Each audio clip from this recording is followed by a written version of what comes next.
किया जाएगा, जिसमें कि युवाओं के लिए रोज़गार का सृजन हो और साथ साथ विभाग का भी आय का स्रोत डेवलप हो, तो ये कोशिश है। इसके अलावा कल की मीटिंग के बाद अधिकारियों को निर्देशित किया मैंने कि कई जगहों पे जो विभाग के माध्यम से पंचायत के स्तर पे पंचायत सरकार भवन का निर्माण हो रहा है, उसकी गुणवत्ता मेंटेन की जाए, काम सही समय पे हो।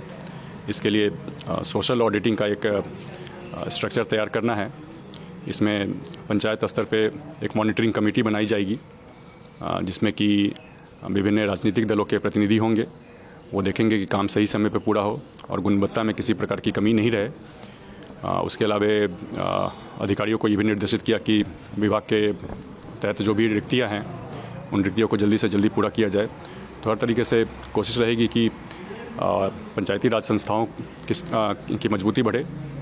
पंचायती राज संस्थाएं मजबूत होंगी तो लोकतंत्र भी मजबूत होगा, और साथ साथ जहां कहीं भी स्कोप दिखे युवाओं के रोज़गार के सृजन का, तो वो भी किया जाएगा।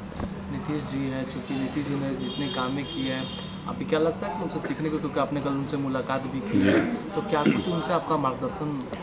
जी बिल्कुल। नीतीश कुमार जी के नेतृत्व में काम करना मेरे लिए सौभाग्य की बात है।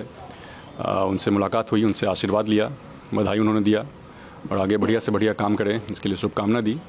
काफ़ी कुछ मेरे लिए सीखने के लिए अभी है, चूँकि मंत्री के तौर पर बिल्कुल हम नए हैं, काफ़ी कुछ सीख रहे हैं। सारे सीनियर मंत्रीगणों से सीखना है काफ़ी कुछ, तो इस बारे में काफ़ी बातचीत हुई नीतीश कुमार जी से, उन्होंने शुभकामना दी है।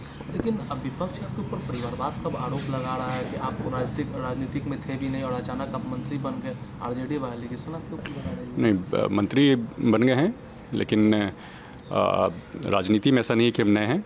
राजनीति तो ऐसे हम बचपन से देख रहे हैं, अपने पिता को देख रहे हैं बचपन से ही राजनीति में और जनसेवा के कार्यों में, और हम खुद भी पिछले 5-6 सालों से पार्टी के स्तर पर राजनीति में सक्रिय रहे हैं। तो ऐसा नहीं है कि बिल्कुल नए हैं।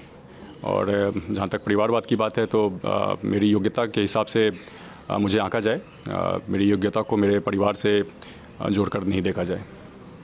एक अंतिम सवाल है कि मुख्यमंत्री नीतीश कुमार 20 सालों से लगातार गृह विभाग रखे थे, और वो विभाग अब है इस वर्ष सम्राट चौधरी को गृह विभाग। तो क्या लगता है, जिस तरीके से उन्होंने काम किया, अब सम्राट चौधरी को दे दिया, तो क्या लगता है कि जी बिल्कुल। पहले से भी नीतीश कुमार जी के नेतृत्व में जो सरकार चल रही है, जीरो टॉलरेंस की नीति रही है अपराध के प्रति, लॉ एंड ऑर्डर के प्रति। 2005 से पहले की जो स्थिति थी, उसमें कानून व्यवस्था में ज़मीन आसमान का फ़र्क आया। आज कानून का राज है। जिस तरीके से अब गृह विभाग सम्राट चौधरी जी के जिम्मे है, बिहार की जनता का पूरा भरोसा है, और पहले से भी जो काम होते आया है, सम्राट चौधरी जी भी बिल्कुल ज़ीरो टॉलरेंस की नीति के हिसाब से काम करेंगे लॉ एंड ऑर्डर को लेकर के। बिहार में लॉ एंड ऑर्डर मेंटेन रहेगा, अपराधी जो भी अगर गलत करते हैं, कुछ उल्टा सीधा करते हैं, तो उनको कार्रवाई? बिल्कुल, इस पर कोई सवाल नहीं है। बिल्कुल अपराधियों को अपराध छोड़ना होगा, सही रास्ते पे आना होगा। जीरो टॉलरेंस की नीति रहेगी सरकार की, और सरकार बिल्कुल लॉ एंड ऑर्डर के मामले में सख्ती से पेश आएगी।